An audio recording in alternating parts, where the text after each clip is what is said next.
হ্যাঁ, প্রথম কথা হচ্ছে কি, এতদিন ধরে আমরা যে ডিপ্রেশন, লো প্রেসার ইত্যাদি নিয়ে যে আমরা গুলো বলতাম, আজকে অ্যাকচুয়ালি ভূপৃষ্ঠ থেকে 3.1 কিলোমিটার ওপরে আমরা একটা সাইক্লোনিক সার্কুলেশন, যেটাকে আমরা বাংলা বলি চক্রবাত ঘূর্ণাবর্ত বলি, তাই না? চক্রবাত ঘূর্ণাবর্ত আমরা একটা দেখতে পেয়েছি।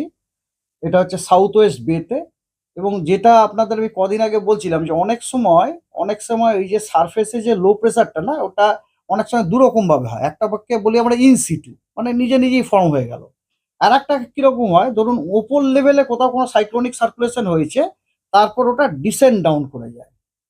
এটা ডিসেন্ড ডাউন করে গেল, বুঝতে পারছেন তো? তো এই ডিসেন্ড ডাউন হওয়ারই সম্ভাবনা হচ্ছে আগামীকাল 22 তারিখে। আমরা আশা করছি যে 700 এইচপিএতে, মানে 3.1 কিলোমিটার লেভেলে আজকে যে সাইসারটা আছে, কালকে ওটা সারফেসে ডিসেন্ড ডাউন করবে as a low pressure area.